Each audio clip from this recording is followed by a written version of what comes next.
서울 재건축 아파트 공동명이면 못 판다. 이런 말 요즘 많이 들리실 겁니다. 그런데 이 표현은 절반은 맞고 절반은 과장입니다.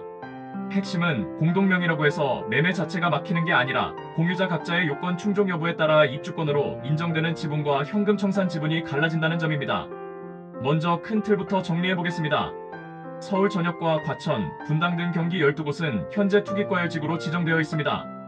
이 투기과열지구 안에서 재건축 사업은 조합 설립인가 이후부터는 조합원 지위 양도가 원칙적으로 금지됩니다. 이른바 딱지거래 금지라고 부르는 부분입니다. 다만 예외가 하나 있습니다. 실수요자 보호를 위해 1세대 1주택자이면서 그 주택을 10년 이상 보유하고 5년 이상 실제 거주한 경우에는 투기 목적이 아니라고 보고 조합원 지위 양도를 허용합니다. 그래서 지금까지 실무에서는 이 집이 투기과열지구 재건축이라도 1세대 1주택 10년 보유 5년 거주면 조합 설립인가 이후라도 입주권을 승계하면서 팔 수 있다는 이해가 널리 사용되었습니다.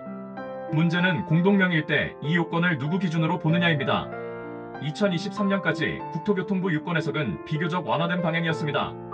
공동소유의 재건축 아파트라도 대표 조합원 한 명이 10년 보유 5년 거주 1세대 1주택 요건을 충족하면 전체 지분에 대해 조합원 지위를 승계할 수 있다는 해석이었습니다.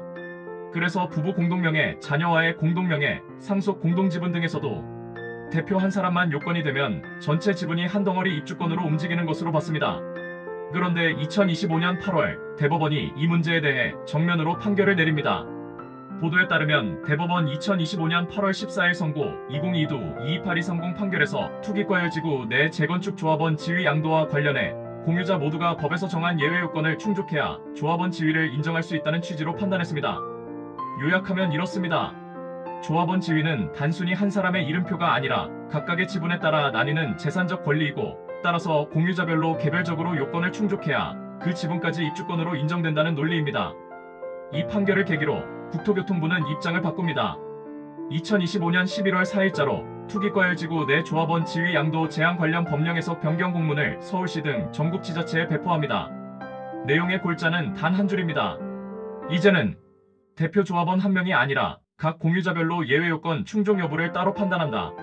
즉, 공유자 전원이 1세대 1주택 10년 보유 5년 거주 요건을 갖춰야 전체 지분을 조합원 지위와 함께 양도할 수 있다는 방향으로 해석을 강화한 것입니다. 이쯤에서 그럼 공동명의는 아예 못 파는 거냐? 라는 소문이 도는 겁니다. 여기서 중요한 포인트가 하나 더 있습니다. 국토부는 언론 인터뷰에서 이렇게 부연했습니다.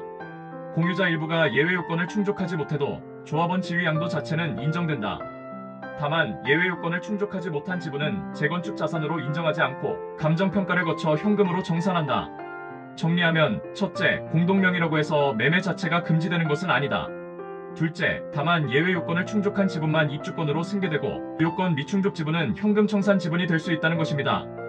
이제 사례를 통해 그림을 그려보겠습니다. 대지 지분 10평짜리 재건축 아파트가 하나 있습니다. 별거 중인 부부가 5평씩 5대5로 공동명의로 가지고 있습니다.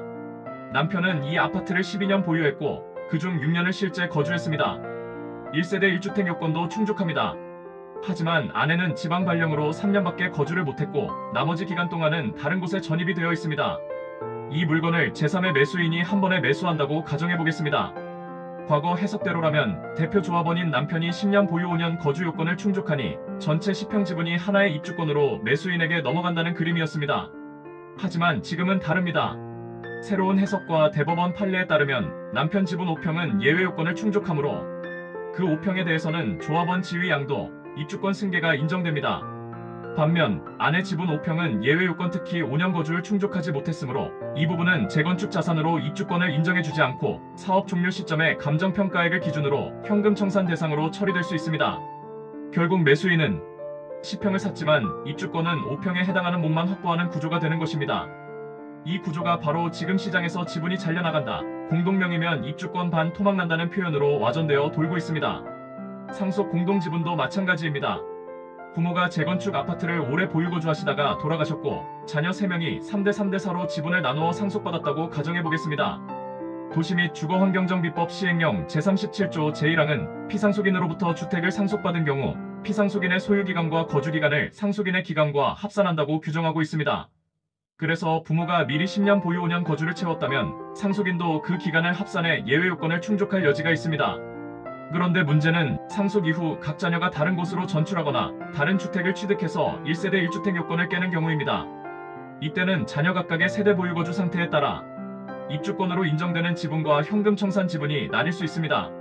예를 들어 첫째와 둘째는 예외 요건을 유지하면서 지분을 들고 있고, 셋째는 추가 주택 취득으로 1세대 1주택 요건을 깨거나 거주 요건을 채우지 못했다면 첫째와 둘째의 지분은 입주권으로 승계되지만 셋째 지분은 현금 청산 지분으로 처리될 수 있습니다.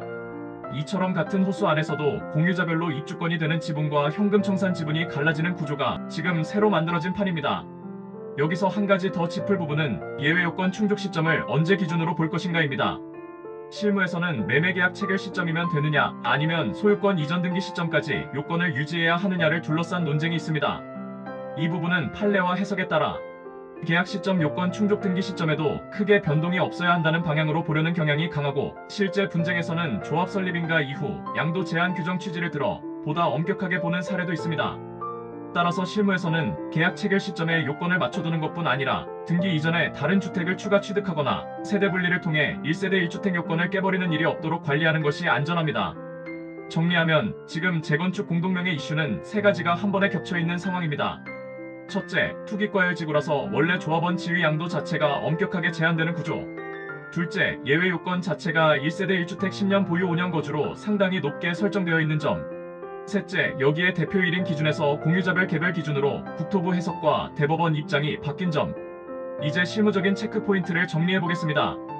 공동명의 재건축 아파트를 매수하려는 입장이라면 반드시 다음 네 가지를 개별 공유자별로 확인해야 합니다. 첫 번째, 각 공유자의 주민등록 초본입니다. 여기서 실제 전입 전출 이력, 5년 이상 거주기간 충족 여부를 확인합니다. 두 번째, 각 공유자의 등기부, 가족관계증명서, 주택 보유 현황입니다. 진짜로 1세대 1주택이 맞는지, 다른 주택이나 분양권, 입주권이 없는지 따져봐야 합니다.